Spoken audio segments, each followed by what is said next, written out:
Hey indie game fans, welcome back to I Dream of Indie. I am Old Gamer Joe, as always here with another review for you. Today we are taking a look at visual novel Nicole, recently released onto the Nintendo Switch, the Xbox One, and where we played it, the PlayStation 4.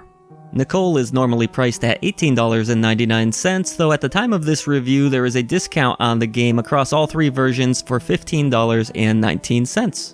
Nicole puts you in the shoes of a young girl heading into her first year of college away from home named, you guessed it, Nicole, and things seem to be going pretty normal at first. She meets her roommate, they hit it off pretty well, but suddenly she reads an article on her computer once she settles into her dorm room, and she discovers that girls in the area are randomly beginning to turn up missing, so obviously this sets off a little bit of worry in her mind, but ultimately she decides not to think too much about it and just focus on getting acquainted with the area as well as her studies. Eventually, as she does begin to familiarize herself with the campus, she starts to bump into some random love interests. Darren, Jeff, Kurt, and Ted. They all have their own unique personalities and quirks that go along with them, but as Nicole will discover, a lot of these boys are hiding some pretty dark secrets. You have a few different options when it comes to actually playing Nicole. You can read it as a straight-up visual novel, or you can also explore the game's statistical system and its dating simulation elements. As you progress through the story, you'll be given the option to visit certain areas either near or on the campus, and you can perform certain actions at these areas in order to boost your statistics in certain ways. Nicole has a morale and energy gauge, and these can either deplete or increase depending on the activities you choose. For example, if you go to the park and decide to go on a jog, her diligence and her morale will increase, but her energy levels will go down, obviously being a little bit tired out from the run.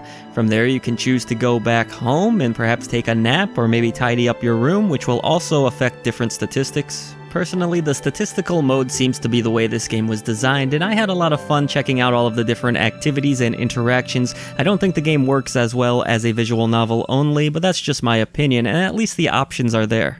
It is worth noting that without the statistical mode enabled, you will miss out on certain trophies. However, that said, you will be able to access all of the game's endings regardless of which style of play you choose. The main difference here is not only do you miss out on all of the little mini games and adventures that you can go on, but you also can only get those different endings by the way you speak to the 4 different men that you encounter. Still though, even though I preferred the statistical mode myself, I can appreciate that they gave players the option here. It's a nice little touch.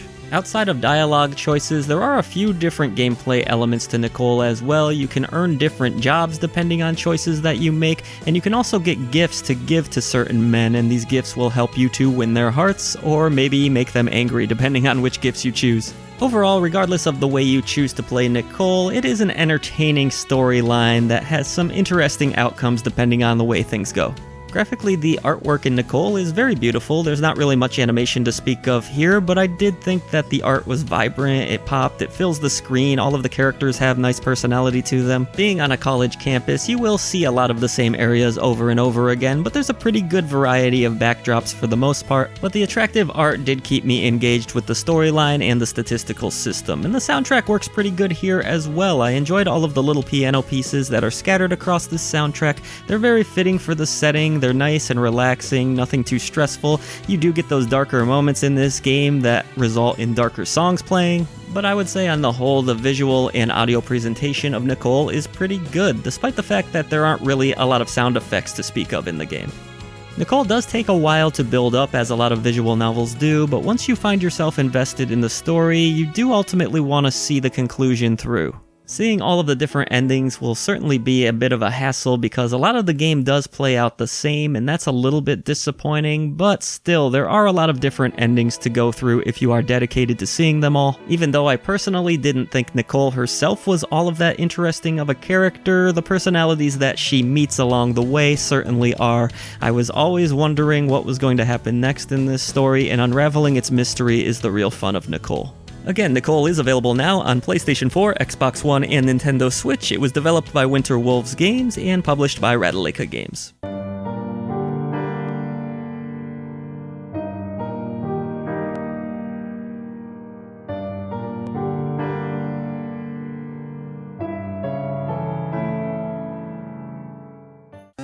So will you be checking out Nicole? Let us know in the comments section below, and if you've enjoyed our video coverage today, consider hitting the subscribe button or becoming a member to help us bring a voice to the voiceless ones in gaming. There's a ton of other ways that you can support I Dream of Indie down in the description box below, including our brand new merch store. However you end up supporting us, we thank you so much for doing so.